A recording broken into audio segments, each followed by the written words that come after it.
आज Doubtnut app download करें। Doubtnut पर अपने सभी गणित, रसायन विज्ञान, भौतिक विज्ञान और जीव विज्ञान के डाउट्स का करो सफाया। बस प्रश्न की फोटो खींचो, एक ही प्रश्न को क्रॉप करो और तुरंत वीडियो सोल्यूशन पाओ।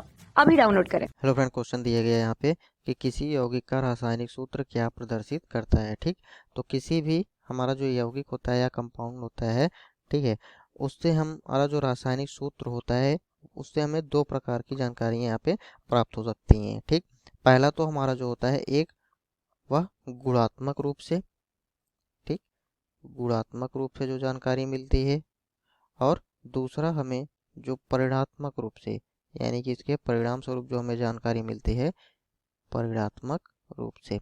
ठीक है, तो दो प्रकार की जानकारियाँ हम किसी भी यौगिक के रासायनिक सूत्र से प्राप्त कर सकते हैं। ठीक है, पहला हम देखेंगे गुणात्मक रूप से हमें कौन कौन सी जानकारियाँ मिलती हैं।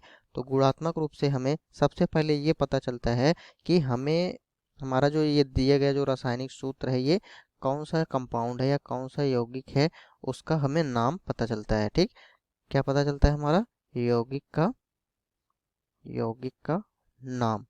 जैसे मान लीजिए हमारा सल्फ्यूरिक अम्ल है। ठीक है, अब यहाँ पे H2SO4 ऐसे हमें मान लीजिए दिया गया है इसका रासायनिक सूत्र। जब हमें इसके रासायनिक सूत्र से ही हमें इसका नाम की जानकारी मिलती है, तो ये अगर हमारा दिया गया तो इससे हम जान लेते हैं कि ये हमारा क्या है, ये हमारा क्या है, सल्फ्यूरिक एसिड है यानी कि सल्फ्यूरिक अम्ल है। ठीक, और जो हमारा दूसरा गुणात्मक जानकारी हमें इससे प्राप्त होती है, हमारा यहाँ पे देख रहे हैं जो यौगिक है इसके रासायनिक सूत्र में हमारे कई एलिमेंट जो हैं भाग लेते हैं, कई तत्व भाग लेते हैं। जैसे इसमें हमारा हाइड्रोजन, ठीक है, सल्फर, ऑक्सीजन, ये सब एलिमेंट जो तत्व हैं वह भाग ले रहे हैं।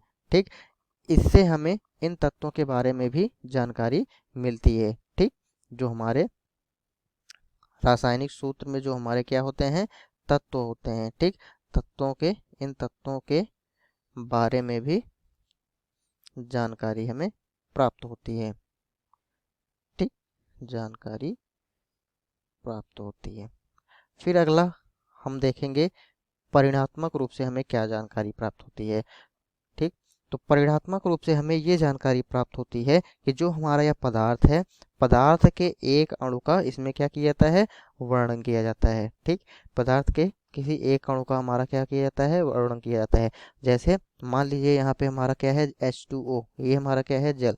अब इसके बारे में जब हमारा ये रासायनिक समीकरण दिया जाएगा, रासायनिक सूत्र दिया जाएगा, तो इसी के हमारे जल के एक अणु का वर्णन किया जाता है। ठीक, और दूसरा देखें, अगर हम परिणात्मक रूप से हमारी जो जानकारी प्राप्त होती है, तो यह पदार्थ जो होता है हमारा पदार्थ के एक मोल को व्यक्त करता है। किसको व्यक्त करता है, यह जो हमारा रासायनिक सूत्र होता है यह किसको व्यक्त करता है, पदार्थ के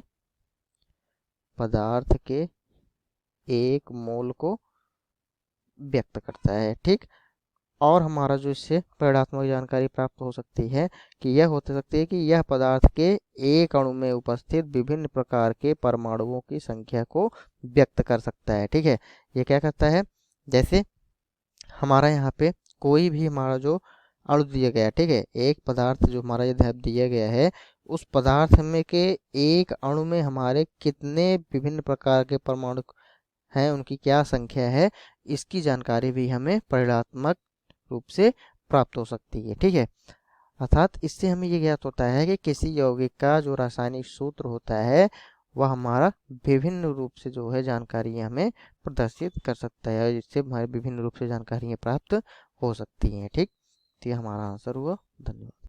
कक्षा 6 से 12वीं से लेकर नीट, IIT, JEE वो एडवांस के लेवल तक 1 करोड़ से ज्यादा छात्रों का भरोसा। आज ही डाउनलोड करें डाउटनेट ऐप या व्हाट्सएप करें अपने सारे डाउट्स 8400 400 400 पर।